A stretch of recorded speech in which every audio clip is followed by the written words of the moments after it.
Hello, everybody, and welcome to the May 19th episode of Trips and Traps. I'm Andy Serling, as always, joined by Eric Donovan. Feels like it's been a while since we've done this, huh? Yes, it's been a couple of weeks. It was a little warmer out, actually, when we here did the other show, but as things go, it gets warm, gets cold, but we're really glad to be back. Of course, missed last week. A lot happened here last week. Of course, a lot happened down at Pimlico, but we're going to focus on what's going on at Belmont Park. We've got a few races to show you, some dirt, a little more turf, and the first race we want to show you is from a sloppy track last Wednesday, in a day that perhaps being right down the inside wasn't the best place to be. And it's never really a great place to be for a first-time starter either, over a wet track. And we'll see ARTIE'S Chapter, the horse that we've highlighted there in the yellow and black bobble a little bit after the start, come up and show some speed inside, but just always a tough spot that he's in throughout the running of the race. Down inside, just kind of in that spot where, you either want to commit to the lead or you want to try to take him back, and he's just kind of in the middle there, and, he's going to get some dirt kicked up in his face and just have to make some kind of move up the inside. Very tough spot for a firster. I agree. Not really even just a firster. I think for any horse to be in this predicament, as you said, he went a little bit, he tried to take back, he's jammed behind horses, he goes through on the inside. Now, I don't blame Jose Lezcano, who rode him. He was really between a rock and a hard place and doing what he sort of had to do. He had no real choice, and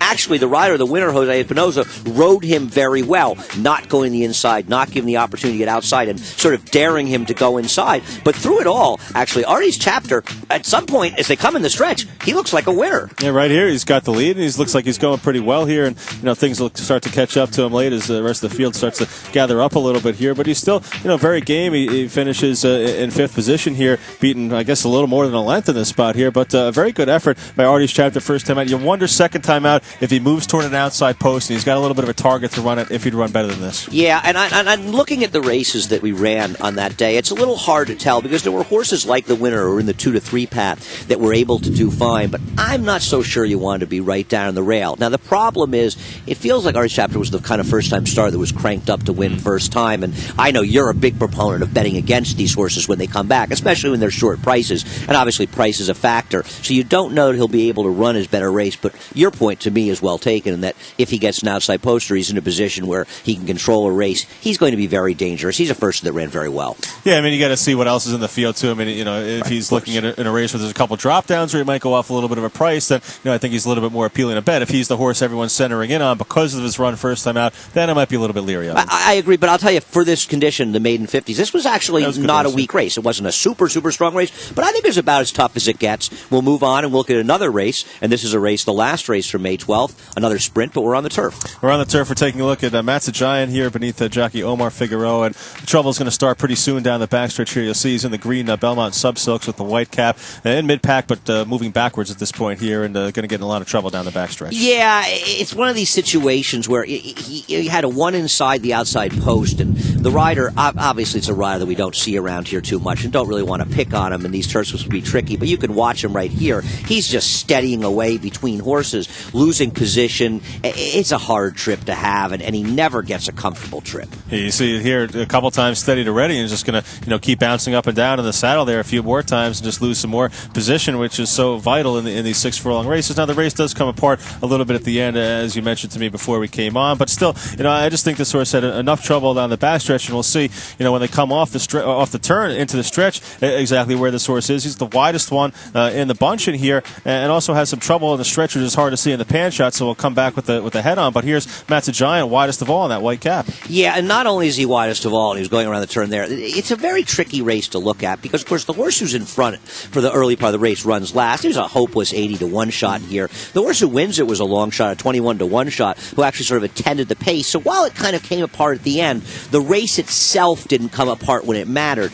I do think, though, that Matt's a Giant, like you see in many of these turf races, his ultimate finish flatters him a little bit because the race comes together at the end. He did, though, have trouble. And he's a horse with back races that aren't that bad. Yeah, let's take a look at the head on now. His back races in New York last year hit the board a number of times for trainer Patty Fowler-Roll. Here's Matt's a Giant. You'll see another horse trying to get out and find some room there and going to bump Matt's a Giant a couple times in here and, kind of knock him off stride a little bit. We'll see it. Not so bad there, but right about here you'll see, the whole body turns a little bit there. So a number of different instances of trouble through the stretch here for Matt's a Giant. Now he's entered Friday and also eligible first on the AE list, and he's got Rajiv Mirage. I'll take my chances this time around with Rajiv, though. Yeah, if he gets in, he could be an interesting horse. in there. Now it's worth knowing that Rajiv has also named another horse in the body of the race. But I agree, Matt's a giant. If he could get a rider change, he's better than he looks. And it's funny because you had picked him on this day, Wednesday, and I wasn't here. And I was joking around with Jason on the phone saying, I can't believe Eric picked that horse and such. And then as I watched the race, I thought, he didn't look like he ran very well, but it wasn't such a bad pick by Eric at a very big price. And he is a horse to keep your eye on in this field.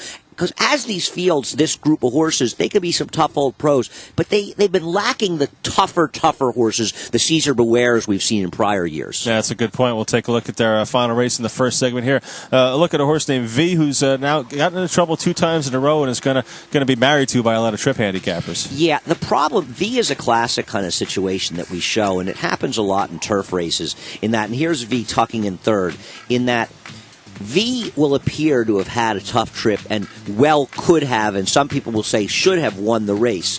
The problem is when you see a horse get in trouble, as we will see with V in the stretch, where she's clearly blocked and caught behind horses when the real running of the race is done and left with too much to do at the end. The problem is you tend to forget all the good things that happen to them at other parts of the race. For instance, like having a perfect tuck sitting third. Yeah, and it's a couple times in a row where V's had a pretty good trip up until the stretch. Now, it's kind of odd, though, because a horse like this who's got good tactical speed and, has been in a good spot really throughout the race to get in trouble twice in a row, I guess you always run into the situation where you could, get behind a couple of pace setters that are going to back up. But, you usually expect a horse like this that gets in trouble a couple times in a row to be one that kind of sits toward the back of the pack on the inside. But V here, the pace starts to quicken a little bit here, and, things are looking very rosy for V in this spot, sitting down on the inside, got 4 horses in front, and just, at this point, getting a very good trip. Yeah, the truth is, you're better off with riders giving rides like this than being over-aggressive or making big, wide moves. A funny race where they went kind of slow early and really quickened up late,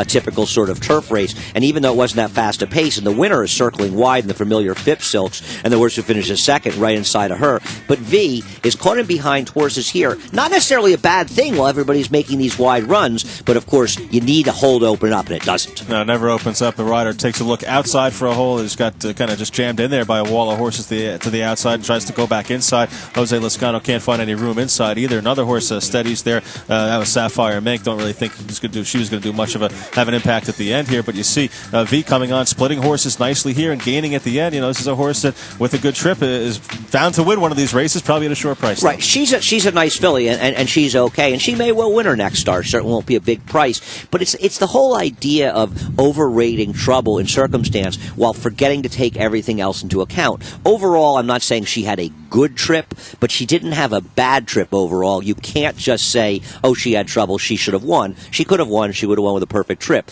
Does it for this show, but of course, we love getting your emails and we love hearing your comments. Trips and traps at NYRAinc.com. Thanks for watching. And come on back for the second segment.